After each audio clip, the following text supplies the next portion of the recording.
और न्यूज़ 360 में अब खबर बरेली से है, जहां हिंसा के बाद अब प्रशासन एक्शन में दिख रही है। पुलिस ने सोमवार को इस हिंसा के दूसरे मास्टरमाइंड नदीम खान को गिरफ्तार कर लिया है। सीएम योगी ने ये पहले ही साफ कर दिया था कि हिंसा भड़काने वाले आरोपियों को किसी भी कीमत पर छोड़ा नहीं जाएगा। आपको बता दें, इसी नदीम ने तौकीर के साथ मिलकर बरेली हिंसा की सारी स्क्रिप्ट लिखी थी। क्या है पूरी खबर, दिखाते हैं आपको। कुछ लोग रहते भारत में हैं, लेकिन गजवा-ए हिंद का नारा लेकर के भारत के अंदर राष्ट्र विरोधी गतिविधियों को बढ़ावा देने का कुत्सित कार्य कर रहे हैं। गजवा-ए हिंद हिंदुस्तान की धरती पर नहीं होगा।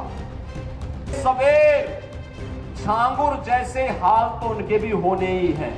ये महज एक ऐलान नहीं है, ये महज उद्घोष भी नहीं है, बल्कि ये हर उस साजिशकर्ता के लिए चेतावनी है जो यूपी में अराजकता फैलाने की मंसूबे पाल के बैठा है। और ये बात सिर्फ चेतावनी पर ही नहीं रुकी, प्रशासन ने सीएम के बयान के साथ ही अपना काम भी शुरू कर दिया है। बरेली हिंसा में शामिल हर गुनहगारों का हिसाब ताबड़तोड़ तरीके से हो रहा है। पुलिस ने हिंसा में शामिल एक और मास्टरमाइंड नदीम को गिरफ्तार कर लिया है। इस पूरे मामले में पुलिस ने अभी तक 56 लोगों को गिरफ्तार किया गया है। पुलिस ने मौलाना के साथ बवाल में शामिल दूसरे मास्टरमाइंड नदीम खान को भी गिरफ्तार कर लिया है। पुलिस ने नदीम को शाहजहांपुर के पास से एक गांव से अरेस्ट किया है।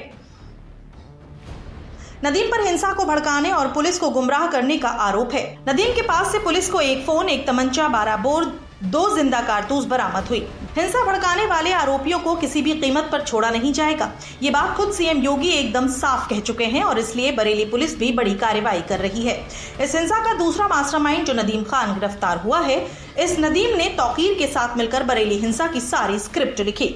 व्हाट्सएप ग्रुप बनाकर लोगों में हिंसा में शामिल किया गया। अब इसकी गिरफ्तारी से हिंसा के कई तार खुलने की उम्मीद है। आज नदीम खान को गिरफ्तार किया गया है, जो इस पूरे प्रकरण में एक महत्वपूर्ण साजिश करता था और जो पूरे प्रकरण के दौरान साजिश में भी और उसके एग्जीक्यूशन दोनों में शामिल था। इसके साथ साथ 28 अन्य अभियुक्त भी गिरफ्तार किए गए हैं।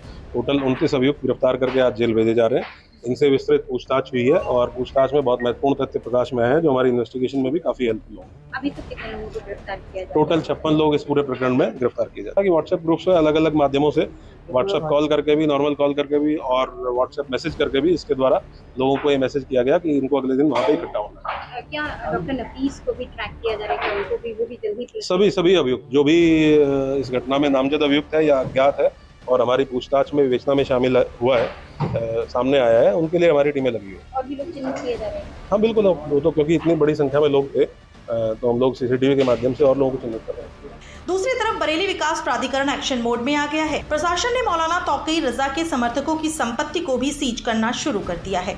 जहां रविवार को आरिफ मोहम्मद खान के 2 शादी घर और एक होटल को सीज किया गया था, वहीं अब मौलाना के दफ्तर और उसके नीचे बने अवैध मार्केट को भी प्रशासन ने सीज कर दिया है। बरेली नगर निगम ने मौलाना तौकीर रजा की संस्था आईएमसी के दफ्तर को सील कर दिया है। आईएमसी का दफ्तर एक शॉपिंग कॉम्प्लेक्स के अंदर बना हुआ था। नगर निगम ने इस शॉपिंग कॉम्प्लेक्स को नाले पर अवैध रूप से बना होने की वजह से चिन्हित किया था। लिहाजा नाले पर अतिक्रमण कर बनाए गए इस अवैध निर्माण पर कार्रवाई करने के लिए नगर निगम ने ये कदम उठाया है। यही नहीं, आने वाले समय में पूरी जमीन पर बुलडोजर की कार्रवाई की जाएगी। सोमवार को नगर निगम ने नाले पर बनी नवाल्टी बाजार की लगभग 30 दुकानों को भी सीज कर दिया। कई दुकानों को चिन्हित करते हुए नगर निगम की टीम ने लाल रंग का क्रॉस निशान भी लगाया है। अब नगर आयुक्त का कहना है कि सीलिंग की कार्रवाई के बाद अब इन दुकानों पर ध्वस्तीकरण की कार्रवाई भी की जाएगी। नॉवेल्टी के पास में जो नाली है, नाला वहाँ से गया हुआ है, साथ में जो सड़क पटरी है उस पर अतिक्रमण करके लगभग 40 से 45 की संख्या में दुकानें जो बनाई गई हैं उस पर कार्रवाई की गई। अभी वर्तमान में सीलिंग की कार्रवाई की गई। पूर्व में उनको नोटिस भी दिया गया था इसके संबंध में खाली करने के लिए, और आगे इसमें प्रोसेस करके इसको ध्वस्तीकरण की भी कार्रवाई हम लोग निगम द्वारा किया जाएगा। जो रिसेंटली शुक्रवार नमाज के बाद जो भी लॉ एंड ऑर्डर के रिलेटेड बरेली में घटना हुआ है, उसी में जो भी आरोपित है उन लोगों के खिलाफ हम लोग कार्रवाई कर रहा है। ऑलरेडी पुलिस प्रशासन ने बहुत कार्रवाई किया है, उसके साथ अभी बरेली विकास प्राधिकरण भी अपने कार्रवाई शुरू कर रखा है। एंड इसी में एक मोहम्मद आरिफ खान है, उनका 2 लॉन्स है, मैरिज लॉन्स है, एक फार्म लॉन है, एक फ्लोरो गार्डन है, उसी को हम लोग आज सील किया है। एंड एक होटल स्काईलार्क है, उसको भी हम लोग सील किया है। एंड इनका एक और बिल्डिंग ऑलरेडी 2-3 महीने के पहले से ही सील्ड है। आज टोटली इनको 4 बिल्डिंग ऑलरेडी, मतलब 3 आज सील्ड है, ऑलरेडी 1 सील्ड है। इसके अलावा अन्य जो भी आरोपी है उन लोगों को भी हम लोग डिटेल स्टडी कर रहा है। उन लोग को प्रॉपर्टीज़ है जो वट एवर इनको वायलेशन है उसी के लेकर हम लोग स्टडी कर रहा है। एंड जो भी बरेली का जो पीस को डिस्टर्ब करने वाला है, लॉ एंड ऑर्डर को वायलेशन एंड तोड़ने वाला है, इन लोगों के खिलाफ सख्त एंड कठोर कार्रवाई करेंगे।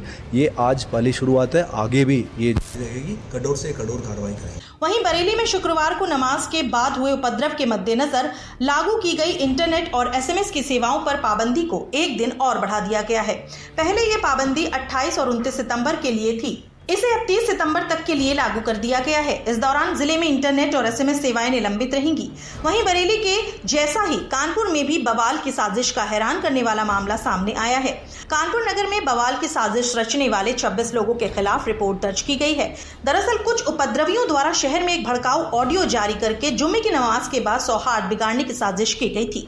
हालांकि कानपुर पुलिस और इंटेलिजेंस की सक्रियता के चलते स्थिति को संभाल लिया गया।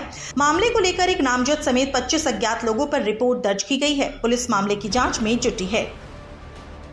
कानपुर में बवाल की साजिश, 26 के खिलाफ रिपोर्ट दर्ज। बरेली के बाद कानपुर में बवाल की साजिश का पर्दाफाश। जुम्मे की नमाज के बाद ऑडियो वायरल किया गया। करीब 20 से 25 युवक मौके पर इकट्ठा भी हो गए थे। पुलिस ने तुरंत लोगों को समझाया और उन्हें घर भेज दिया। जुबेर गाजी और 25 अज्ञात के खिलाफ गंभीर धाराओं में रिपोर्ट दर्ज। दिनांक 26/9/2025 को चौकी क्षेत्र सुजातगंज थाना रेल बाजार अंतर्गत एक ऑडियो जुबैर अहमद खान के द्वारा वायरल किया गया था, जिसमें लोगों को ज़्यादा से ज़्यादा मात्रा में इकट्ठा होकर शांति व्यवस्था भंग करने, कानून को हाथ में लेने के लिए आह्वान किया गया था। तत्काल उस ऑडियो का संज्ञान में लेते हुए पुलिस वहां मौके पर पहुंची। कुछ लोग 20 से 25 की मात्रा में वहां इकट्ठा हो गए थे, उनको समझा बुझाकर वापस घर भेज दिया। जिसके द्वारा ये ऑडियो वायरल किया गया था जुबैर अहमद खान, उसके विरुद्ध प्राथमिकी दर्ज करा ली गई, साथ ही उसकी अरेस्टिंग भी सुनिश्चित की गई है। इसके अलावा जो प्रकरण में अग्रिम वैधानिक कार्रवाई है वो अमल में लाई जा रही है। कानपुर में पुलिस की सतर्कता से बरेली जैसा बवाल होने की साजिश को नाकाम कर दी गई है। हिंसा भड़काने वाला आरोपित जुबैर अहमद खान को गिरफ्तार कर लिया गया है। जुबैर ने आई लव मोहम्मद से जुड़ा हुआ भड़काऊ ऑडियो जुम्मे की नमाज की भीड़ के बीच में चलाया था।